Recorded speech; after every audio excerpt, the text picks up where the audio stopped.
things that make us want to shout. Our second guest today is the esteemed head of Scoop Duck and On3's Oregon channel, J Hop, Justin Hopkins. Welcome. It's great to have you on, man. Yeah, I'm super excited to do this and glad we could put it together and excited to chat with you. Well, I very much appreciate your patience in working out the details. I know you're a busy guy. You told me you're headed to Dallas this week. What's going on? Uh, and I'm headed to Austin, close enough, Dallas, but I'm headed to Austin, and it's really a fun trip for me every year. I have a group of friends that I went to high school with, and we are in a fantasy football draft together. One of the caveats of it is we all grew up together, and so the caveats is we get together for the draft almost every year, pretty much every year, usually somewhere. So, for instance, we've done San Diego, we've done Nashville, we've done Lake Tahoe, we've done Vegas, of course. This year, we're going to Austin for our fantasy football draft. So I get to see, a bunch of old friends that I've known for 20, 30 years. This year, specifically, though, we're going to Austin, and my oldest son, Cooper, moved to Austin. So I also get to visit him. So it's a double win for me. Well, that is awesome. That's fantastic. It's neat that you guys all do that and stay together. I mean, friends are one of the very, very best parts of following sports is sharing stuff with them. No, absolutely. I'm a very blessed individual. I have just such a tremendous, friends group here locally, and then guys I grew up with that I stay in touch with.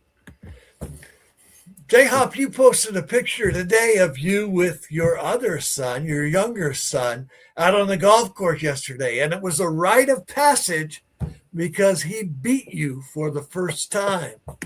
How did that feel?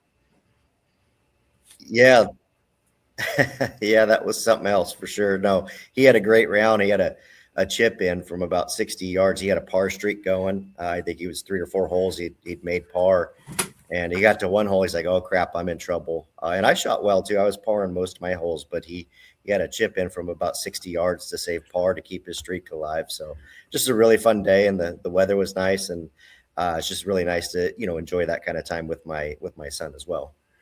That's awesome. I think it's a rite of passage between fathers and sons. The first time the son beats the old man, right? And they all have that, whether it's hoops in the driveway or what. They want to beat the old man. Oh yeah, I haven't been able to beat him in hoops for about 3 years now. He's a athletic kid and great basketball player, but and soccer. He goes to college for soccer. That was at least 4 years ago when I could still hold on to him in soccer. But yeah, it's awesome. It's an awesome feeling.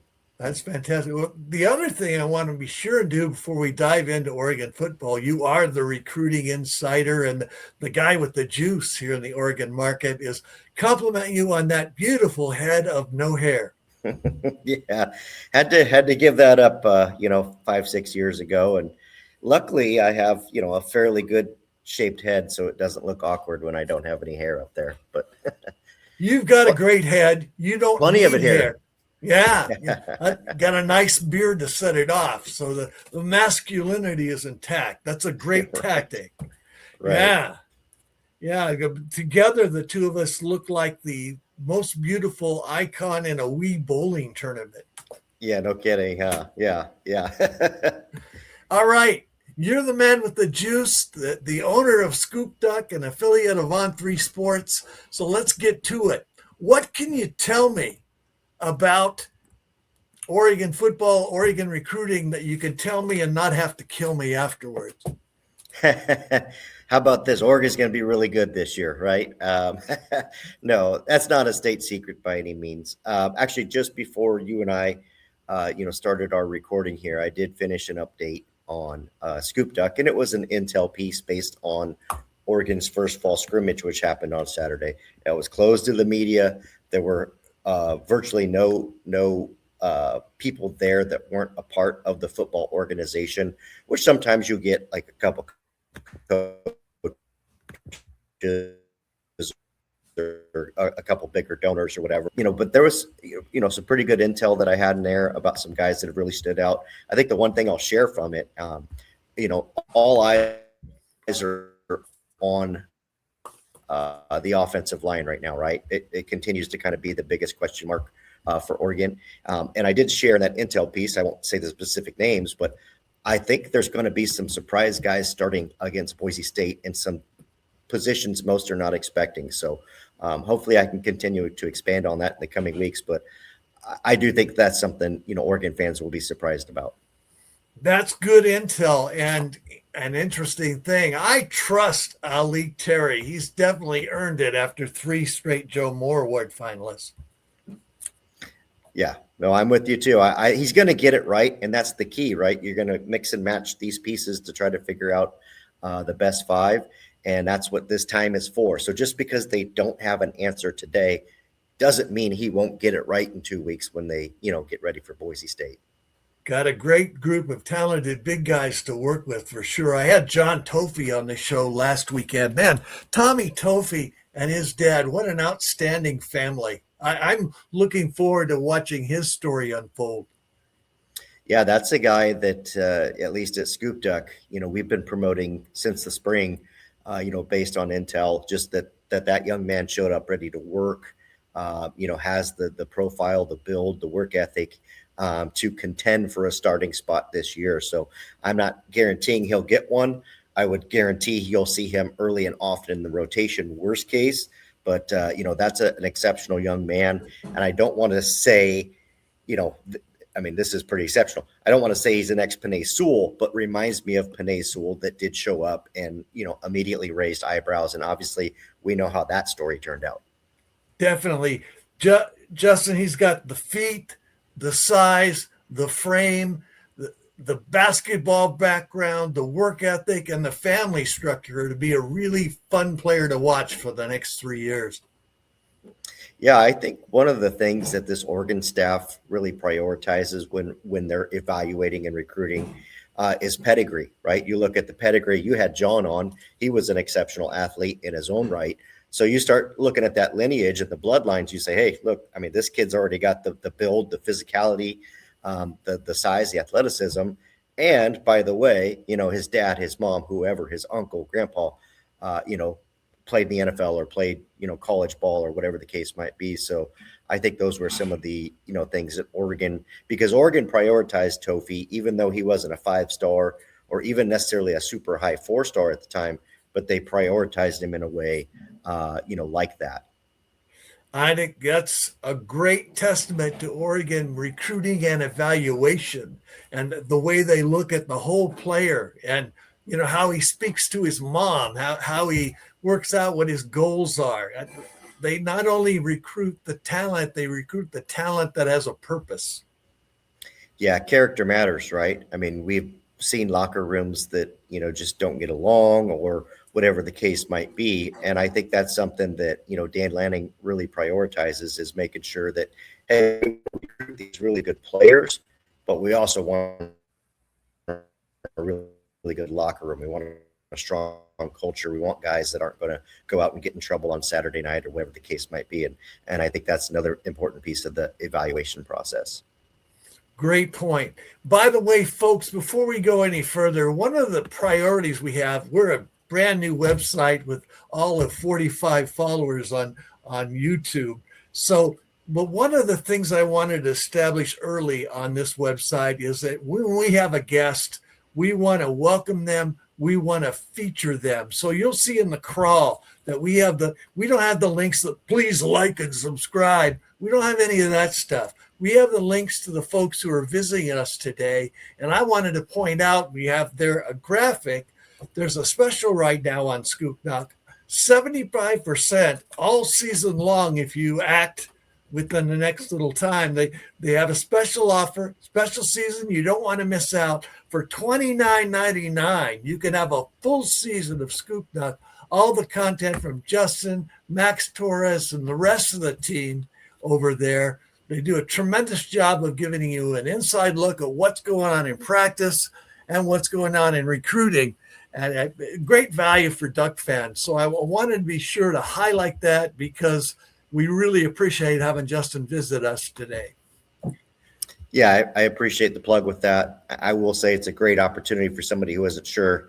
You throw $30 at it, and if you don't like it, it's only $30 and you still got a year out of it.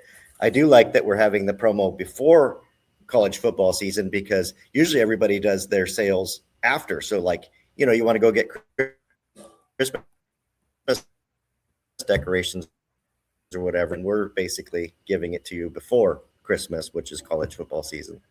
And I just feel like this is a season. If you ever wanted to go in depth on Oregon football or put a little more energy in how you watched and learning the story behind the guys and everything, this is the year to do that. Yeah, it's funny because it's challenging because Dan Lanning closes practices, right? And that used to be something, you'd get 20 minutes or whatever the case might be. And I think it's actually made, our site and what we do more valuable because it's not, common knowledge. And for instance, I'll use the example, there was a lot of scuttle about a Jordan Davison injury last week. Well, we were the only site basically saying, hey, look, hang on. I'm not sure that this injury is actually what's going on. And it turned out that that was the case and that was correct. So almost now more than ever, you're valuing that inside scoop. I had people texting me all day long, even hours later. I'm like, guys, if you just, and they're my friends. I'm like, if you just read my site, you'd know that I've already said he's not injured. He's good. But it's funny. And again, it adds merit to what we offer our subscribers. Oregon fans are guys are always getting dinged up in practice. That's just a reality of a collision sport. And Oregon fans are always ready to panic about an injury.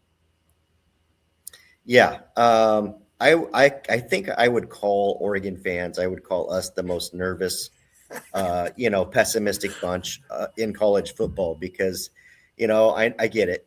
Oregon fans have been struck more than once, Dennis Dixon, the line, the injuries. I know them all. I've been doing this for 15. I know that there's been some bad luck and some misfortune, but and like you said, it's a physical sport. It's a physical sport, and even you can bubble wrap these guys. You could do whatever you think you're going to do. Injuries are going to happen. It's just the way it goes. So, luckily, Dan Lanning has the depth that now, maybe outside of Dante Moore, if there is an injury, they usually have somebody pretty capable right behind them. Even at that position, they've got a guy with 20 career college starts. I don't know how ready he is with the leg, but he certainly has the experience to step in and do a good job. Yeah, I think if you'd have asked me that back in the spring, I would have, and I did voice bigger concerns than I do now. I know that, just him coming off that injury and trying to grasp the Oregon playbook and some of those things, Dylan Raiola, who we're talking about, was prone to some mistakes in the spring. I've told and I've reported on Scoop Duck that he's certainly turned the corner, and by no means is he Dante Moore. And I'm not saying there's a Heisman sitting behind a Heisman, but I do feel more confident that, if something were to happen and Dante Moore missed a series or a quarter or whatever, I think Dylan Raiola could go in there and get the job done. Feels like that. I like the fact that he's worked on his body composition, that he's leaned down a little bit and applied himself in the weight room. Yeah, it's one of those elements that we just don't really spend enough time talking about is that Oregon has such an amazing nutrition and strength and conditioning staff that, they're doing all these measurements on these guys and they throw it into a computer and it spits out what they need to be doing and eating and this and that. And, Dylan Raiola, like you mentioned, has, changed his body composition. I know Mateo Uyunglele has also changed his body composition, even as a fourth-year guy. So, those kind of things really matter. And I would put money on Wilson Love and the rest of his staff against anybody else in the country. They're as good as it gets. Definitely. And with the leadership this team has, these guys are pushing each other, to hold to this standard and do your work. Yeah, that's, something that every coach wants and every program wants, but it takes time. Like, let's just say, for example, Dan Lanning showed up and has had just multiple 5 or 6 win seasons, would the culture be the same as it is now based on the success he's actually had at Oregon? Absolutely not. I mean, these guys know, hey, the standard is at Oregon now, you're no longer just expected to win 7, 8, 9 games. You're really expected to make the playoffs. And whether that should be fair or not, that is the standard. And now these guys know, hey, look, we don't get to take Saturday off. We don't get to, just go into the weight room 2 hours a week. That's not the standard. It's this, because the guys before us showed us that. And the guys before them showed us that. And so, culture is just super important, because coaches talk about it constantly, but it takes time and it takes proof to actually get the culture that you want, which Oregon now has. It definitely does. And Justin, I'm sure you remember, as I remember, in the mid 2010s, around 2015, 2016, the culture slipped for a little while. Yeah. I mean, it was an interesting time in Oregon football, right? I mean, you go from this long-standing group of coaches that had been guys, and now you're kind of in this more rapid-fire turnover, maybe trying to hold on to some of that continuity, but maybe like, hey, maybe we need to go away from that. And, it was, you get Willie Taggart for a year, and you get lucky that Mario Cristobal left Alabama, obviously came to Oregon. I know Oregon fans don't care for him because of the way he left, but let's be real. He showed us at least some of the blueprint to keep going in that direction. And like you said, there was some severe lack of culture, let's just say, in a few of those years. It was absolutely a stroke of genius to hire Dan Lanning as a 36-year-old defensive coordinator at Georgia. Rob Mullins made a brilliant move. Yes, he did. I mean, there's no question. Proof's in the pudding. It's easy for us to say that now.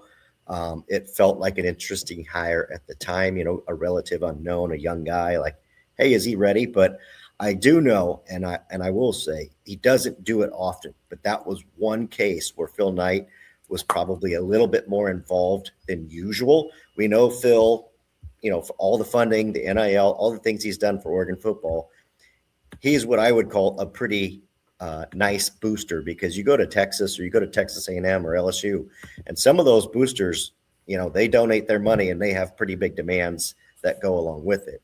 Phil Knight's pretty, hey, you guys run this thing, and as long as you're doing a good job, I'll be back here just enjoying. I know that Dan Lanning was the guy he wanted, and it turned out Uncle Phil knew.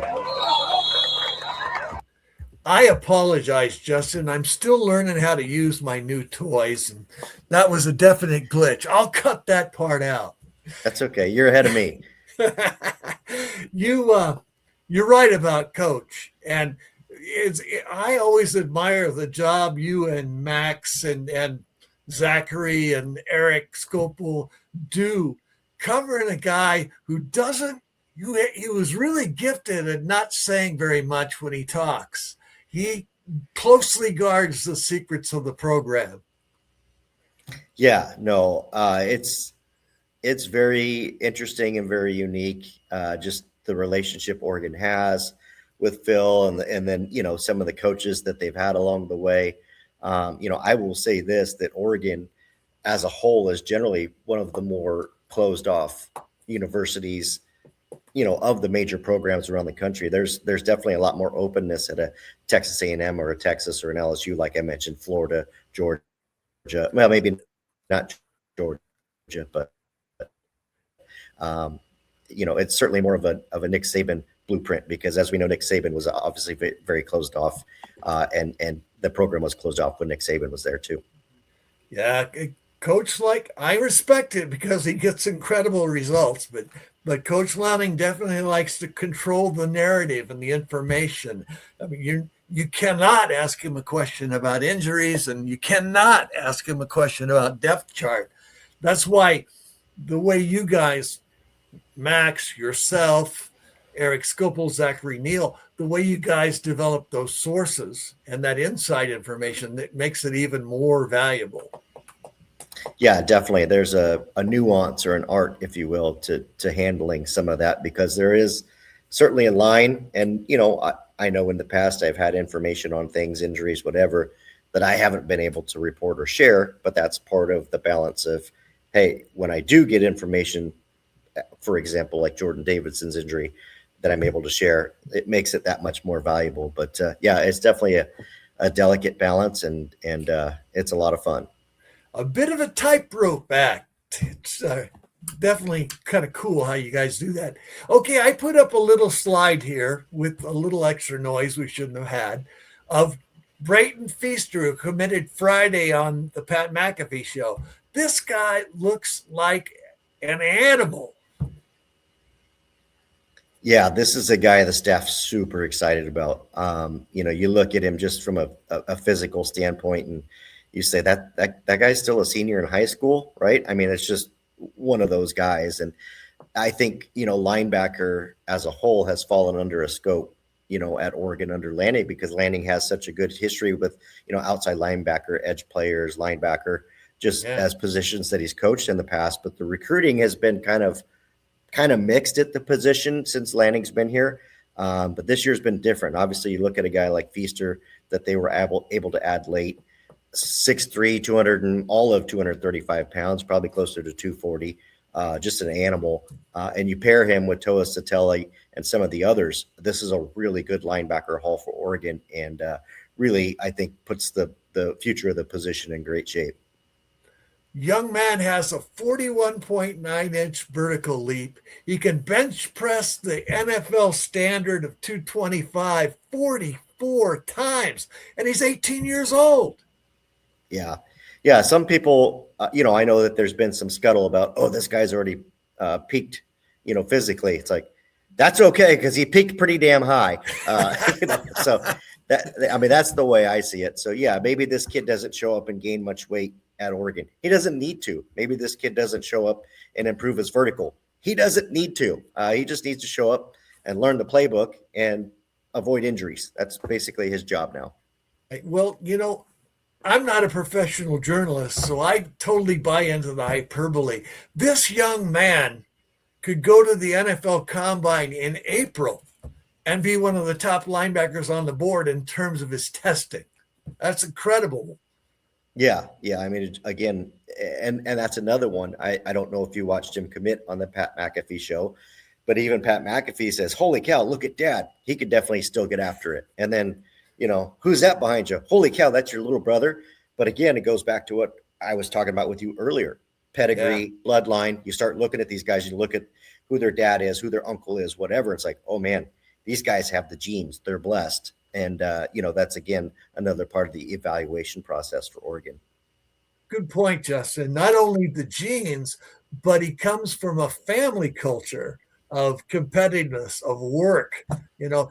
He got that size and that strength and that body type the old-fashioned way. Yeah, he didn't just take a magical gummy and instantly, bump up to 240 pounds. I'm sure, dad's been after him along the way, and that young man knows, hard work, and knows that you have to work hard if you want to be an elite athlete and be able to compete at the highest level. You don't just walk on the field and do it. National champion age group wrestler, state champion wrestler. So wrestling's a great background for a linebacker, because he learns how to wrap up. He learns the leverage. I like offensive tackles that played basketball and linebackers who wrestled. Yeah, no, you're 100% right. And I think one of the bases of both basketball and wrestling is footwork. You have to have elite footwork. You have to be light on your feet. You've got to have agility, all of those things. And when you start looking at an offensive lineman that can, really move their feet, or you look at a linebacker that's able to chop their feet or move laterally, because that's the game for linebackers anymore. These guys aren't, Mike out there, or Brian Bosworth, where they're just running uphill and smashing. The offensive game has changed so much. These guys have to be able to tackle in space, cover space, do so many more things than your traditional linebacker used to do 30 years ago. Yeah, that's why I think Jerry Mixon's going to have a great senior year, because he has that sort of profile, right? He's a guy who can move. He's a guy who can cover. He's a guy who can bait quarterbacks in pass defense. Yeah, and again, I think, Ed, you're right. And to your point, I think you look at Oregon and you look at their defense, it's probably going to be one of the best defensive units we've ever seen at Oregon. Just top to bottom, there's very few holes, if any. And if you want to get nitpicky, people are like, I'm not sure at linebacker. I don't know, man. I look at Jerry Mixon and the way he played last year. And like we said, the linebacker job has changed. He doesn't have to come uphill and smash the running back. He needs to be able to tackle the running back, but also be able to drop back in space, cover the middle on any crossing routes, things like that. And Jerry Mixon is exceptional at that. And I think Oregon's got a really good group. That's what Lanning really looks for in his linebackers. He doesn't, like a Justin Flo, which again, I know this might be a bad example, but Justin Flo was like see-ball smash, right? That was what he was good at. He would smash the hell out of guys. His ability to diagnose and react wasn't where it needed to be. And that's where these guys are a little bit different. They're able to do both of those things really well. I feel really good too about Devin Jackson's mindset going into his senior year. He says, this is it for me. I got to take that next level. I got to harness all this ability and speed I have and make myself a complete player. Yeah. I mean, again, if we're pinpointing to the weakest link on the defense and it's linebacker, both these guys have played. They're returning guys. It's not like we're counting on a freshman or a transfer and they've got to learn all this terminology. These guys have both been in the program. Obviously, Devin Jackson didn't get to play last year very much because he was injured. That gave Jerry Mixon a chance to really come in and grow, which he certainly did. Probably more than likely going to be our green dot guy on defense this year, Jerry Mixon. And then you look at Devin Jackson. Again, I'll back it up. We were talking about footwork. We were talking about being able to cover in space. Devin Jackson is one of the fastest players on the team, period. Not fastest linebackers, fastest players on the team, period. So, there's a guy that's going to be able to run, or tight ends or receivers that come across the middle out of the slot. You got to feel pretty good about this linebacker group having the experience that they do. Only other factor is that Dylan Williams and Gavin Nix have got to become solid contributors because you have to have depth in there. Yeah, I mean, that's a position that gets dinged up all the time. And dinged up doesn't mean hurt and out weeks. Dinged up means, hey, man, I got a stinger. I got to go out for a play or a series or even a quarter. That happens all year long. And as we know, the college football season is now longer than ever, especially if you're in the playoffs and beyond. So having that depth and being able to rotate through those guys. And like you mentioned, you get a Gavin Nix out there, you get a Dylan Williams out there. Well, Devin Jackson doesn't have to play every snap now. He could play his 25 snaps, 30 snaps or whatever. And that gives Nix and Dylan Williams a chance to get out there and get those valuable reps and also keep some wear and tear off bodies as well. It was intriguing to me that Chris Hampton sort of hinted that Nasir Wyatt at 240 pounds had the versatility, athleticism, and understanding of the defense to maybe slide into a linebacker role part of the time. Yeah, a lot of people still haven't grasped this, and I'm not picking on anybody, but a lot of people still haven't grasped this defense is based on versatility, right? A lot of defenses go out there and look for, hey, we need a prototypical linebacker or we need a prototypical safety or whatever. For example, Oregon has done a really good job, Nasir Wyatt being one, of finding a tweener, right? He's not necessarily a defensive end, but not necessarily a full-time outside linebacker, but he's kind of got that in-between ability to, pass rush, which we know he can do really well, but still cover in space. It's a defense based on versatility. Another example of that is Brandon Finney had a tremendous year at corner last year, and the coaches have been talking about him playing some star, the nickel position, so far in fall camp. He's not going to start at star. That's not what he's not going to move positions. But it's, again, speaking to that versatility that they have with some of these guys, being able to move pieces around. It's kind of nice if you can put some different wrinkles out there on defense and suddenly your quarterback or your offensive coordinator on the other team's going, wait, what are they doing? Where do we throw the ball? And I think, that was something Tosh Lupoy did. Hampton's going to continue to do. And I think that's a staple of a Dan Lanning defense. Well, Justin, you've been incredibly generous with your time. You've got a plane to catch and a great week ahead of you. I hope you have a great time. It was wonderful to talk with you for a little bit. I hope we can see you again later in the year and if I see you down at Ott's, and I would love a chance to buy you a beer. I love beer, Dale, but everybody knows that about J-Hop. So I really enjoyed it. Love what you're doing, and I'll be glad to come back on anytime. I appreciate you. Have a great flight. And